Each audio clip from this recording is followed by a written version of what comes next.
Howdy and welcome to another video edition of Remedyland. Today I want to talk to you about cardiology general tips. Complete diagnosis of cardiovascular disease is consisting of determining the etiology, determining the structural changes, determining the physiological abnormalities, to estimate the remaining functional capacity of the heart. Treatment and prognosis are based on a clear understanding of these four factors.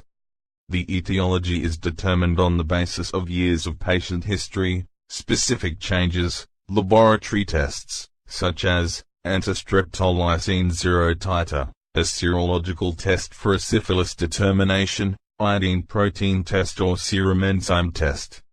Abnormalities of cardiac structure and its functions can be determined through careful physical examination, in which is necessary to add X-ray and ECG findings. Cardiac catheterization is needed to determine the size of the shunt and to measure pressures in the heart chambers, aorta and pulmonary artery. Measurement of dye curves is used in certain cases of unexplained right, left and left-right shunt.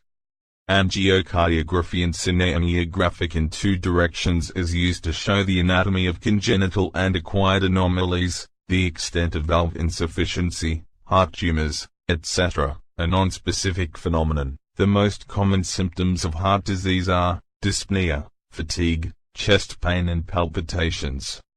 However, as all above symptoms can be found in diseases that are not related to the heart, the proper interpretation of symptoms depends on the systematic examination and diagnostic studies.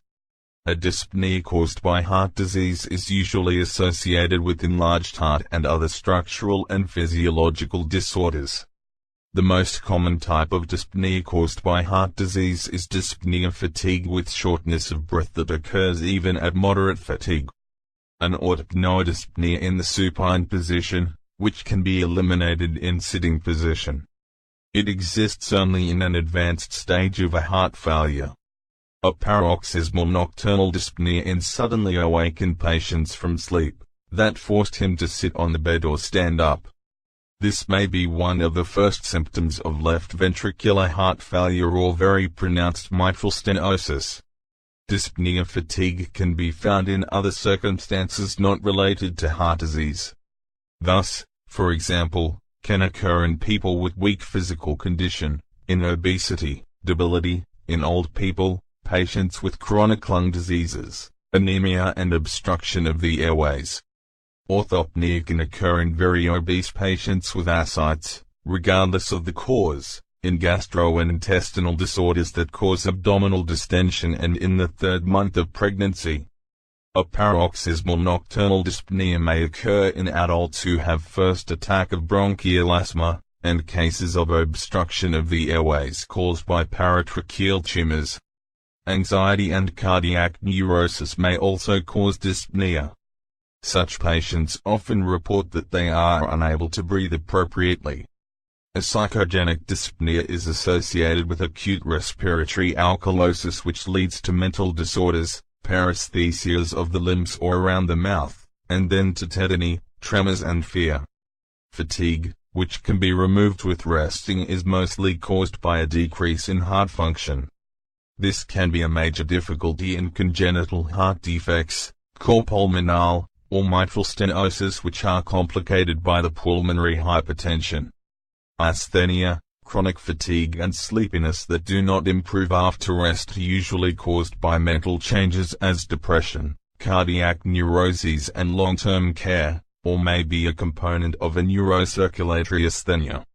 Organic causes of fatigue include chronic infections, anemia, endocrine and metabolic changes, chronic poisoning, the use of depressive and sedative drugs, malignancy, collagen disease, and all the debilitating diseases.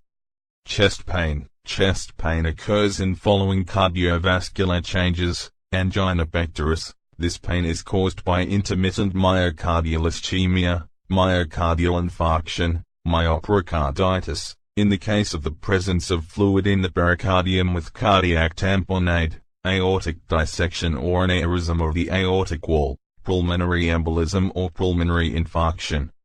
Chest pain is one of the most common disorders on which patients are complaining. It is necessary to carefully examine its quality, location, spread, duration, and factors that accelerate, worsen or remove pain. It is necessary to make several serial examination and laboratory tests. In addition to recommending, it's advisable to make and fatigue tests, therapeutic trials, and selective coronary scintigraphy. However, some other diseases that are not related to the change of heart are followed by chest pain, and it's hard to distinguish them from heart disease. These include arthritis or disease of discus in the upper or lower thoracic spine, heart neurosis, neurocirculatory asthenia and other emotional changes, sliding hiatal hernia, acute or chronic cholecystitis, acute pancreatic, cardiospasm, peptic ulcus, i.e. esophageal pain, changes that cause localized pain in the chest wall, pectoral strain or inflammation of the intercostal muscles and ligaments, post-myocardial infarction syndrome, spontaneous pneumothorax, pleurisy, diseases of spinal cord, mediastinal cancer, malignant changes in the ribs and vertebrae, and mediastinal emphysema. Palpitations, the sudden loss of consciousness and irregular action of the heart are the most common complaints of cardiac patients. In most cases, palpitation arises because of fear or because of concern on pre-existing heart disease or because of long-term emotional changes, for example because of neurocirculatory asthenia.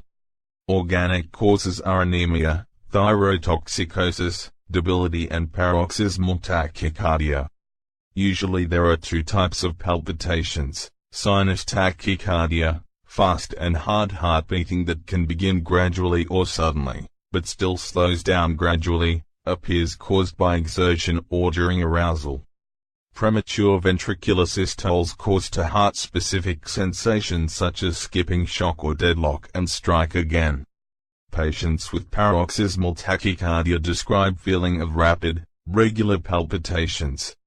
This sensation begins suddenly, lasts a few minutes or hours, and then stops suddenly. In younger patients, there are no other symptoms, except in cases when an attack is extended.